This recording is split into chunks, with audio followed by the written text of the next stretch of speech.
The Somali people are one of Africa's largest ethnic groups. With a total population of about 25.8 million, most live in Somalia and/or the unrecognized Republic of Somaliland. If we limit ourselves to just the Somali diaspora elsewhere in the Horn of Africa, that still means roughly 7.3 million Somalis live outside these two relatively homogeneous states in what is known as Greater Somalia. This concept isn't exactly new though, with some tracing the idea back to the Dervish Movement of the early 20th century. Anyway, Greater Somalia includes Somalia itself, Somaliland, most of Djibouti, eastern Ethiopia, northeastern Kenya, and sometimes even Yemen's Socotra archipelago. Over time, the concept became intertwined with one of the many isms out there, Somali nationalism, a movement which envisions unifying these areas to form a single nation-state. And in 1977, the newly established Somali Democratic Republic would fight a war with Ethiopia to make this a reality. Things didn't exactly work out, however, and this ultimately led to a decades-long civil war that tore apart Somalia, but still the concept of a Greater Somalia remains popular even today. And that's exactly what we'll be exploring in this video.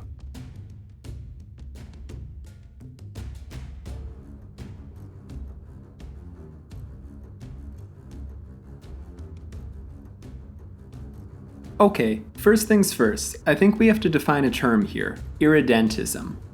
This refers to a territorial dispute in which one state desires to annex territory from another. Non-state actors, though, arguably can engage in irredentism as well. The term itself is derived from the Italian word irredento, meaning unredeemed, and originally was associated with a political movement during the late 1800s and early 1900s that aimed to detach territories in the Austro-Hungarian Empire inhabited by ethnic Italians. These territories would thereafter be redeemed by Italy. While ethno-nationalism often is the main reason for irredentist claims, there of course can be other factors, such as a territory historically belonging to another state. Some examples of irredentism include Germany's annexation of the Sudetenland in 1938, Argentina's invasion of the Falkland Islands in 1982, and more recently Russia's annexation of Crimea in 2014. You also will often see the word greater applied to various irredentist projects. There's a Greater Argentina, Bangladesh, Hungary, India, Morocco, Serbia, Russia. I think you get the point.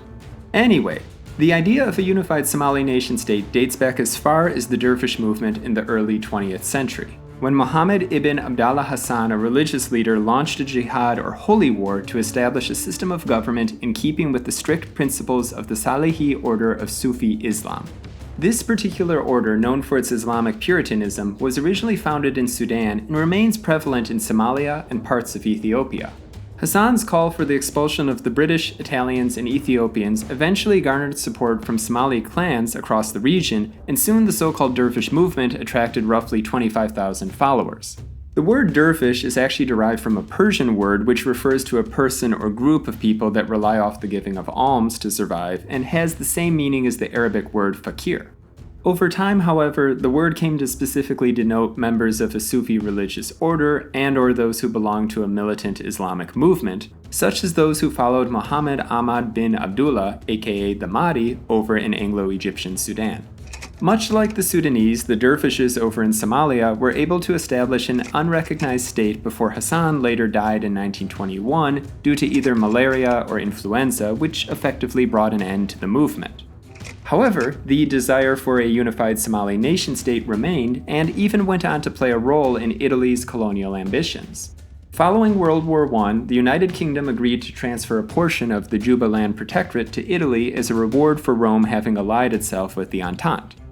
This resulted in creation of a short-lived Italian colony called Transjuba that later was absorbed into Italian Somaliland. Then, after the rise of Benito Mussolini and conquest of Ethiopia in 1937, Italy reorganized its colonial possessions, forming Italian East Africa. This included an enlarged Somalia governorate, which was given the Somali-majority Ogaden region. Shortly after the onset of World War II, during August 1940, Italy occupied British Somaliland. This newly acquired territory was then absorbed into the Somalia governorate. Following this, Mussolini is reported to have told a group of Somali leaders in Rome for a diplomatic visit that Italy was on its way to realizing their dream of a Greater Somalia. In mid to late 1940, Italian forces would also make a series of incursions into British East Africa and French Somaliland. However, the British controlled the Suez Canal and were therefore able to isolate Italian forces. In spring 1941, the British regained control of British Somaliland and quickly thereafter conquered the rest of Italian East Africa in what technically was the first major victory of the Allies during World War II. Italian Somaliland was then placed under British military administration, and in 1948, London transferred the Ogaden region to Ethiopia. In his first post-war visit to the region, Emperor Haile Selassie of Ethiopia announced the Somali people were by race, color, blood, and customs members of the great Ethiopian family. In keeping with this, use of the Amharic language was encouraged, and the emperor dismissed the possibility of Ogaden joining any future independent Somali nation-state. He did keep open the possibility of Somalis from elsewhere becoming part of the Ethiopian Empire, though. Meanwhile, the former Italian colony of Somaliland was made a United Nations Trust territory and would remain so until July 1, 1960, when it unified with the newly independent state of Somaliland, forming the Somali Republic. Mogadishu thereafter intensified efforts to reunify with missing Somali territories and began providing support to separatist groups in Ethiopia. This laid groundwork for a 1963 uprising in Ogaden, which at one point saw Somali rebels, known locally as Nasr Allah, meaning victory of God in Arabic, take control of nearly 70% of the region. Ethiopia was able to regain control of Ogaden with relative ease, but after doing so, it launched a number of punitive raids against Somali targets on both sides of the border. This, alongside a brutal crackdown of Somalis in-country, eventually resulted in a separate conflict with Somalia. The 1964 Ethiopian-Somali border war, also known as the First Ogaden War, started out with a series of skirmishes along the country's roughly 932-mile-long border. This, however, soon escalated in early 1964 with a series of battles taking place in the Haud. Following mediation by Sudan, a peace agreement was signed on April 2nd, leading to a cessation of hostilities. However, as the 1964 Ethiopian-Somali border war came to a close, another conflict was ongoing in Kenya's northern frontier district. Okay, remember when the British awarded Italy part of the Jubaland Protectorate? Well, the United Kingdom retained control of the other half, which eventually became part of British East Africa. This region, nonetheless, was predominantly inhabited by ethnic Somalis. That fact was not lost upon officials back in Mogadishu, who, in November 1961, passed a resolution welcoming unification between the NFD and Somali Republic. Jomo Kenyatta, leader of the Kenya African Union, a political organization then advocating for Kenya's independence, dismissed this, fearing that concession would jeopardize Kenya's territorial integrity and inspire other secessionist groups elsewhere. The British colonial secretary nevertheless opted to establish an independent commission to assess public opinion in the NFD. According to a report subsequently published by the commission, 62% favored secession with the goal of future unification with the Somali Republic, while a small minority, mainly composed of non-Muslim communities in the NFD, favored unity with Kenya. On November 22, 1963, the British, however, declared that there would be no altering Kenya's frontier without the decision of a new Kenyan government. The rebellion that followed was to the separatists a struggle for self-determination. To the Kenyan government, the separatists were Shifta, a Swahili word meaning bandits or outlaws. Either way, the Shifta War or Gaf Daba officially began in late November 1963 when rebels, secretly trained by the Somali National Army, attacked a camp in Garissa, killing several policemen. On December 28th, Nairobi declared a state of emergency and soon employed a tactic the British had previously used against the Kikuyu people of central Kenya during the Mau Mau Rebellion: villagization. This tactic involved forcing the nomadic pastoralist Somali population of the NFD into fortified villages called Manyata, which some later compared with concentration camps. Anybody found outside these villages was considered a rebel. In keeping with this, a number of search and destroy operations were launched to hunt down rebels and their sympathizers. Kenyan forces would also confiscate or kill any livestock they discovered. The rebels, who initially limited themselves to hit-and-run attacks, would in turn change their tactics as well, increasingly using landmines and rudimentary improvised explosive devices against the better-armed Kenyan military. Exact numbers are hard to come by, but some estimate that over 10,000 people, mostly Somali non-combatants, may have died in the Shifta War. Ultimately, a change in government over in Somalia resulted in Mogadishu suspending its material support for rebels in the NFD. This, alongside diplomatic negotiations overseen by the Organization of African Unity, the precursor to the modern African Union, eventually resulted in the signing of a ceasefire agreement in October 1967, which effectively brought an end to the Shifta War. Then, in 1969, the Somali Republic became the Somali Democratic Republic, a socialist totalitarian state under the rule of President Major General Mohammed Siad Barre.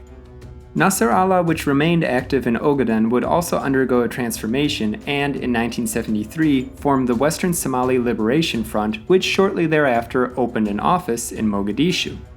Less than a year later, in September 1974, Emperor Haile Selassie was himself overthrown in a coup that ushered in a Marxist-Leninist military dictatorship known as the Derg.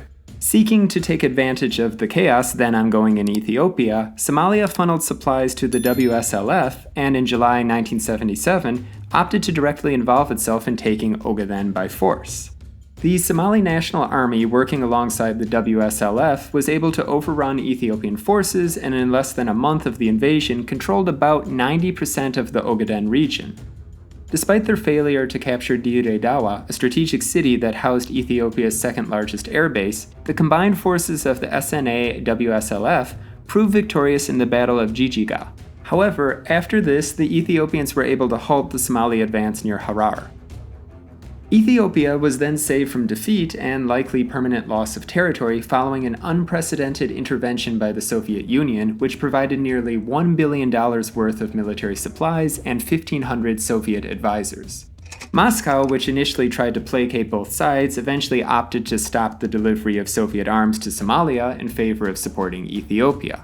Somali commanders calculated that their stockpiles of Soviet military equipment would enable them to wage war for 6 months, and having anticipated that the Soviets might disapprove of the war, their objective was to occupy the whole of the Ogaden region by December 1977 before the suspension of Soviet shipments could have a serious impact on their offensive. The Soviet Union was not the only country that intervened on Ethiopia's behalf during the Ogaden War, however. Cuba sent around 12,000 to 18,000 soldiers, while South Yemen and North Korea offered additional military assistance. What's more, Israel allegedly provided cluster munitions, napalm, and combat aircraft. Somalia, in contrast, received token support from China, Romania, and the United States. This all contributed to a successful Ethiopian counteroffensive on February 1, 1978, which eventually resulted in the recapture of Jijiga on March 6. Recognizing his country's position was untenable, Siad Barre ordered the SNA to retreat back to Somalia that March, and the last significant Somali units left Ethiopia later that month, marking the end of the war. Having repulsed the Somali invasion, Ethiopia proceeded to bomb and strafe Ogaden villages as reprisal for their complicity. This resulted in a mass refugee crisis, and by the early 1980s, the number of refugees in Somalia from the Ogaden region exceeded 1.5 million people. The dream of a Greater Somalia was then dealt another blow following the Somaliland War of Independence. This conflict in part led to the collapse of Siad Barre's regime and the de facto independence of Somaliland on May 18, 1991. That same year, a rebel force known as the United Somali Congress captured Mogadishu, and Siad Barre fled in a tank filled with reserves from the Somali Central Bank to Berdubo in southwestern Somalia. From here, the former strongman twice attempted to retake Mogadishu, but unsuccessful in returning to power, he was forced into exile and eventually died of a heart attack in Lagos, Nigeria on January 2, 1995. Somalia itself thereafter spiraled into a still technically ongoing civil war, leaving the dream of a unified Greater Somalia still unrealized. Okay, I'm going to give Greater Somalia a 4 on the Ghost Countries Index. You know what, maybe more like a 4.5. Even though it seems unlikely now, with Ogaden rebels having signed a ceasefire back in 2018, the ongoing civil conflict in Ethiopia could always see another conflict in the region sometime. But, as always, feel free to let me know your thoughts in the comments down below. Also, a huge thank you to all of our supporters over on Patreon for helping us do what we love, and if you'd like to help the channel too, there's a link in the description.